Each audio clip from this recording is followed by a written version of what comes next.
What's going on, YouTube? So I didn't know this Tony guy and the woman that he murdered. I didn't really come across him on YouTube, so this whole issue between what has happened is brand new to me. And if I would have heard it on the news, I would have had no clue that this Tony person watched some of the same videos that I watched. But nevertheless, I watch other people's videos and I thank them for doing videos because I understand what happened. And after, I heard some of the videos, I knew that in the next couple of days I'm going to see people do videos about fixing the black community and how the black community can be better, which is natural and which is responsible. So I want to give my own input on fixing the black community. Now, the problem with the black community is that there's no fear. There's no fear of messing up. Now, I know some people may not like this, but there's no fear and there's no punishment. There was a city during the medieval times, somewhere in Europe, I forgot where, but there was this city, and when you walked into the city, they had the decapitated heads of the people who committed crimes on display, men and women, even children, right? So those who entered the city understood that, if you mess up, this is what's going to happen to you. Right? So fear compelled people to act in line. Now, of course, I'm not encouraging the whole idea of actually physically harming people. Please understand me. I just put it out there to make a point. But the point is, there's no punishment for our actions. We have this forgive and forget mentality. Right? The whole idea of interracial dating has little to do with what black people are doing, but it has more to do with the fact that people from other groups, non-black groups, are acting out of line, and their punishment is being kicked out of their community, whether it's through marriage, whether it's through being cut off financially, or just kicked out socially. That's their punishment. You're not going to see or hear stories about, an Asian dude having an uncle who's a deadbeat, who's not doing much, who's in and out of jail. Why? Because the Asian men that were probably like that way, that were probably, not doing much, died off a long time ago. Nobody took care of them. No one gave them food. No one babied them. So their bad habits weren't passed on. Women would rather kill themselves than to have a child by a man who wasn't doing much. So these men died off. So these communities will do everything in their power to make sure those types of men don't come back anymore. That's why communities are quick to kick people out. I told you about an Asian friend that I went to middle school with that had a kid, and how sad her parents were, not because she had a kid, right? The parents had money, but more so because their child was going to be kicked out of their community.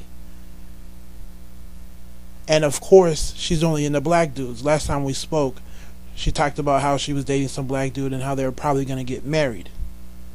We'll see what happens with that. But at the end of the day, she was punished. Her parents were upset because they knew that she would not be in this traditional environment that they themselves grew up in. So if you messed up in your own community, you can come to the black community, because we have a forgive and forget policy, to the point now where it's not even about forgiving. You've already forgot. Somebody messes up and you already forget about it. And because this is happening, right, every generation, there is the passing on of bad habits. It keeps being passed on because people aren't punished. They're still allowed to walk among us. There's videos on YouTube with women talking about how they love undesirable men, right? There are videos on YouTube talking about men that, quite frankly, in other cultures would be left to die. But there are videos talking about why you should like these type of dudes and why decent men should try to be like these guys.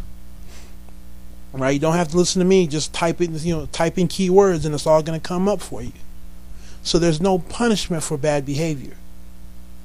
So if this community that we call the African American community is supposed to rise and do better, we need examples.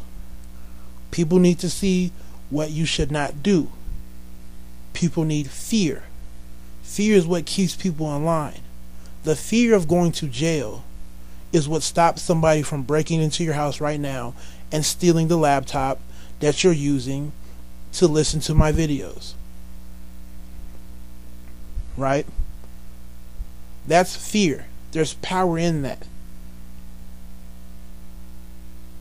What keeps the black community in check right now is fear of white America. Because if we mess up, right, white America is going to crack the whip. That's the only thing that's keeping us in line and, from not completely wilding out and going crazy. The fact that we may go to jail, and quite frankly, it's not stopping some of us. So anyways, we need to clean up our act through punishing those who are messing up and who are choosing not to. Now, don't get me wrong. I'm not talking about some one strike and you're out policy. But I'm talking about cleaning up. In terms of, don't date women who have more than 5 kids or more than 3 kids out of wedlock. 1 or 2, okay, you're still fine. But all this multiple shit, having multiple kids out of wedlock with different fathers, those women, you have to make examples out of those women. Dudes who are in and out of jail, not giving a crap about life, don't really care, don't value human life. Don't have a kid by this man. Don't. Right? I can live with the fact that you're already dating these type of dudes, but don't let him pass on his bad habits to the next generation. Because you're going to get more of him. So in the end, we have to understand that it's tough love. Not kumbaya. Tough love. Fear. It's fear that compels people to act in line. There is no more fear in the black community. There's no fear of being kicked out. So take it easy. God bless. I truly do mean that. I'm not trying to incite any type of physical response out of people. I'm just trying to let people know that, we need punishments to instill fear, because fear is what keeps you in line. It's what keeps me in line. It's what makes you wake up in the morning and go to work. The fear of being homeless. The fear of being hungry. The fear of being sick with no medicine. That's what keeps you moving. The fear of being alone. All those things compel us to be great. The fear of going to hell. All those things keep us going. Let me know how you feel.